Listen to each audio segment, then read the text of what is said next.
Saudações, eu sou o Android e nesse vídeo eu vou fazer as polêmicas extras. São aquelas polêmicas que não se encaixavam em uma única categoria, eu havia esquecido ou são muito recentes. Lembrando que a playlist vai estar na descrição, chega de enrolação e vamos lá. Skynamic, muito conhecido por criar True Tale, que acabou mudando o enredo por conta da Nickelodeon ter recusado a versão original, que era sobre mercenários e suas aventuras, então eles mudaram para a Escola dos Heróis. Mas aí outra polêmica começou principalmente porque em 2018 ou 2019 não lançaram. O desenho simplesmente não foi lançado, e o que deixou os fãs extremamente furiosos, além de, é claro, a comunidade ter sido bastante tóxica, terem vazado o piloto com o nome de Derp, que é um termo bem pejorativo, o que passou uma péssima impressão sobre a produtora e o desenho, muito por conta de achar muito desleixado, não terem dado a mínima, não trazer nenhuma informação, não atualizar os fãs. E as coisas ficaram bem mais revoltantes, principalmente porque eles conseguiram bater a meta do Kickstarter, eles simplesmente abandonaram a animação. O elefante Sandro. Sandro é um elefante africano de 54 anos que reside no zoológico de Sorocaba, que simplesmente despertou o interesse das pessoas mais à esquerda, principalmente a Luísa Mel, querendo que libertasse o Sandro, acusando que o zoológico estava cometendo maus tratos, que ele deveria ser transportado para um santuário de elefantes que fica lá em Minas Gerais. E muitos famosos e subcelebridades, todos com um teor mais à esquerda, acabaram fazendo vídeos dizendo para libertar o Sandro, mesmo não entendendo as complexidades nem a história do elefante. Mas aí o prefeito Sorocaba veio atacar essas pessoas que queriam libertar o Sandro, não entendendo as complexidades nem a história do paquiderme. E ele foi dizer que ele é muito bem tratado no zoológico, tendo vigilância 24 horas, uma dieta bem equilibrada. Ele faz parte da história de Sorocaba, ele já está acostumado a viver no zoológico. E o biólogo Henrique acabou entrando na discussão, dizendo que a escolha correta era deixar o elefante em Sorocaba, porque o transporte é muito perigoso, complicado, ele poderia se machucar ou até poderia ser sacrificado, porque é muito estressante um animal desse tamanho, com uma idade tão avançada, lembrando que 54 anos é uma idade já idosa para um elefante. E ainda revelou que esse tal santuário é praticamente um cemitério de elefantes, em que os animais não são bem cuidados. Inclusive não foi rara as ocasiões que os animais comeram coisas que não deveriam, como um pessoal que deu feijoada para os macacos que vivem lá também. E aí a Luísa Mel veio atacar o biólogo Henrique, dizendo que ele não tinha posses, então era inválido tudo que ele disse. Só que ele rebateu os argumentos dela, dizendo que riqueza e posses não dão autoridade de absolutamente nada. E diferente dela, ele estudou e sabe exatamente do que está falando. Aberta ao público. Foi uma tentativa da Rede Globo fazer um programa de comédia trazendo os principais humoristas da atualidade em um programa aberto ao público, só que a recepção foi bem negativa, considerando o programa vergonha alheia, sem graça, e assistir o programa dá uma sensação de algo muito contido, pasteurizado, não natural.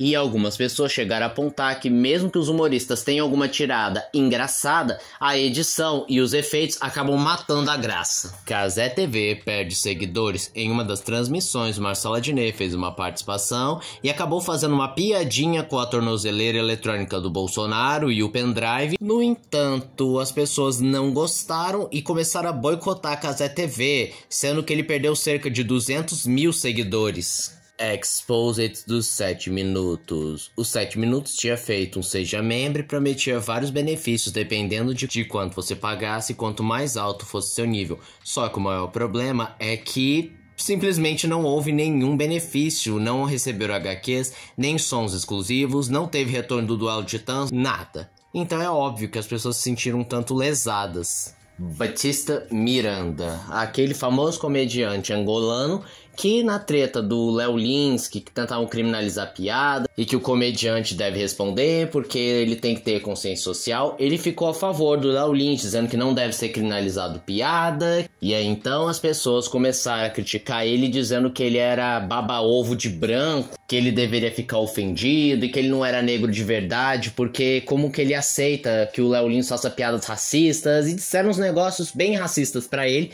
E ele apontou a hipocrisia de quem estava criticando ele, que estava sendo mais racista do que qualquer piada que o Léo Lins tinha feito, e ainda tendo a pachorra de ditar pra ele o que é e o que não é ofensivo. Fat Girl, ou para minha irmã, A história é sobre duas irmãs, em especial Anaís, uma menina gordinha e a filha mais nova, que é responsável por cuidar da sua irmã mais velha, principalmente para impedir que ela se envolva com os homens. Esse filme foi proibido em vários países por tratar de tópicos sexuais, o despertar da sexualidade, cenas picantes, tópicos inapropriados, principalmente com personagens menores de idade. E a cena final também gerou bastante controvérsia, em que a Anaís ela acaba sendo atacada por um homem que começa a abusar sexualmente dela, mas ela o aceita como seu amante, pois foi o único homem que quis alguma coisa com ela. Menina da NASA era uma fraude. Liza Peixoto tinha compartilhado em suas redes sociais que ela ia fazer parte da NASA num voo tripulado em 2029. Porém, isso causou uma problemática com a própria NASA, dizendo que ela estava usando o nome da empresa para tentar se promover e se dar importância, só que depois ela foi esclarecer que ela não foi chamada pela NASA, mas sim por outra empresa privada que pretende explorar o espaço e que esse voo que ela vai realizar será coordenado por um veterano da NASA. Podpah, processo Ramsés. Resumindo bastante, teve aquela onda do Podpah dando strike em canais e as principais vítimas foram o Serginho Fallout, o Não Adivinho e o Ramsés o Pequeno. Só que o Ramsés o Pequeno, o buraco foi um pouco mais embaixo, porque o Podpah o processou por racismo, com a alegação de que na thumb tem um macaquinho na cabeça de um dos membros do Podpah, alegando que seria uma referência racial e que eles ainda estavam usando agulhas de voodoo, também se enquadrando como intolerância religiosa, o que gerou uma revolta na comunidade de opinião, além do próprio Ramsés dissecando ponto por mais ponto, provando que ele não foi racista e que isso apenas é uma injustiça jurídica. A menina do final da rua. Essa é a história de uma garotinha que age como uma adulta, em que seus vizinhos acham bastante estranho ela fazer todas as coisas que os adultos fazem e não vem o pai, a mãe dela. E isso chega a intrigar um homem que começa a se aproximar dessa garotinha. E esse filme gerou controvérsia não só pela sua atmosfera esquisita e desconfortável, como também por tratar de assuntos polêmicos como negligência parental e manipulação de adultos em cima de crianças, além de conter cenas horríveis de assassinato, além de cenas de nudismo e insinuações de relações sexuais de crianças com adultos. Só lembrando que a cena de nudismo não foi a criança que realizou, e sim a sua irmã mais velha que já era maior de idade, mas mesmo assim o filme não deixa de ser menos desconfortável.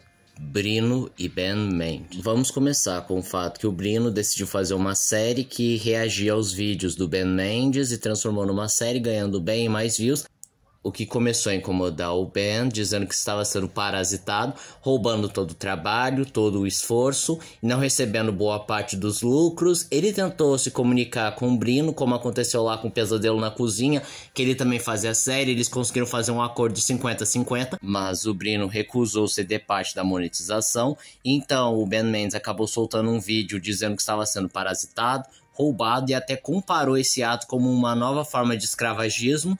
O Brino tentou dizer que não era bem assim, tentou desconversar, mas o Ben decidiu que ia processar ele e também o Michael Kister, que parecia também fazer pouco caso dessa reclamação dele. Pesadelo é um filme de 1981 que tem o personagem George, que é um assassino serial, que ele é capturado e tem seu cérebro reprogramado para ele se tornar uma pessoa comum, mas chega uma hora que ele surta e decide se vingar, matando a sua ex-mulher.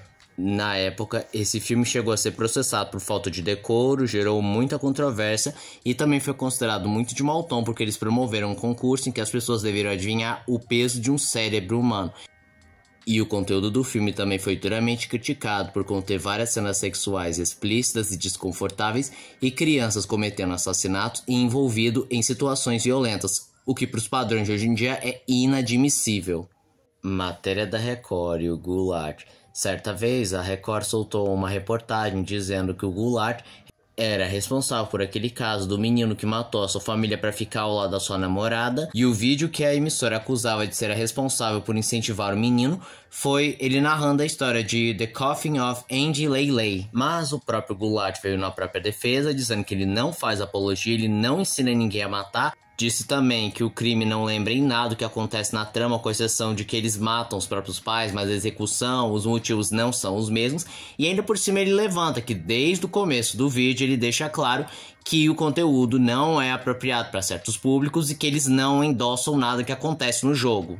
Thiago Santinelli no Inteligência Limitada. No ápice daquela polêmica que o Léo Lins ia ser preso por fazer piadas, o Vilela decidiu chamar os humoristas que são a favor e os que são contra a prisão do Léo Lins. E acabou chamando o Thiago Santinelli, que tem o discurso que o humorista deve se responsabilizar pelas piadas, não pode fazer piada para ofender a minoria, e se ele fizer uma piada com isso é porque ele pensa de determinada forma.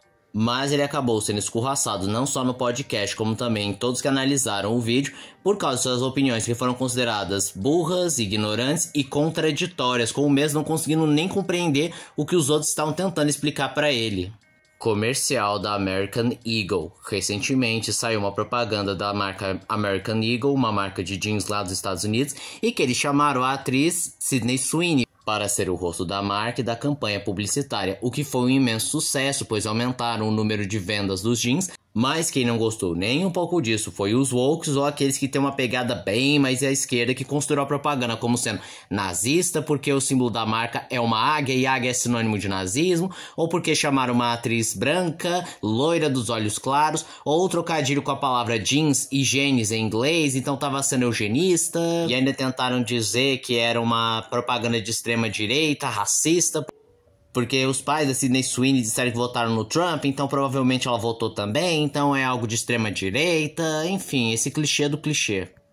Internet ataca a filha de Roberto Justus. Certa vez, Roberto Justus tirou uma foto com ele, sua esposa e sua filha, em que ela ostentava uma bolsinha de grife, e essa simples foto foi o bastante para irritar os esquerdistas, principalmente um professor de faculdade, que disse que os bolcheviques estavam sérios e deveriam guilhotinar a menina para acabar com os ricos. E muitos esquerdistas endossando essa afirmação, dizendo que ela deveria ser guilhotinada, que dá uma raiva ela não estar em um moedor de carne. E é claro que o Roberto Justus não gostou nem um pouco e entrou com as medidas cabíveis para processar todos aqueles que fizeram tal ameaça. Feminista defende o Hamas. No Inteligência Limitada, foi chamado umas 2 feministas e 2 membros do MBL, e no meio da discussão, um usuário fez uma pergunta sobre o Hamas e o que a feminista achava. Ela defendeu o Hamas, dizendo que era um partido político, só que o Vilela, percebendo onde isso ia dar, decidiu parar imediatamente, o que foi um negócio chocante, visto que o Vilela, na maioria das vezes,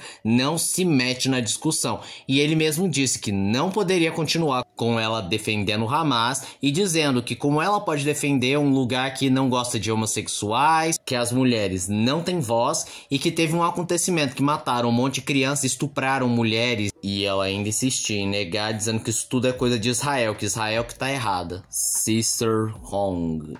Na cidade de Nanquim, na China, tinha um cara que se travestia de mulher e que ele aplicava golpes, o famoso, se você quiser uma foto íntima minha, você paga uma quantidade específica. Só que ele mudou seu modus operandi, atraindo homens para sua casa, pedindo não só dinheiro como alguns mimos aleatórios, e filmava as relações sexuais sem o consentimento das pessoas envolvidas. Estima-se que ela produziu mais de 1000 vídeos que disponibilizava no seu grupo do Telegram, só que aconteceu que esses vídeos acabaram estourando a bolha, fugindo desses grupos, ficando popular, o que chegou imediatamente para as autoridades, que o deteram e revelaram a farsa, tendo estimativa de mais de 1.600 homens sendo vítimas da Sister Wong, e atualmente Sister Wong responde por falsidade ideológica, relações sexuais inapropriadas, distribuição e produção de material pornográfico sem o consentimento dos envolvidos, e há suspeitas que ela passou de transmissão de HIV de modo consciente, mas isso não passa de uma especulação até a data desse presente vídeo.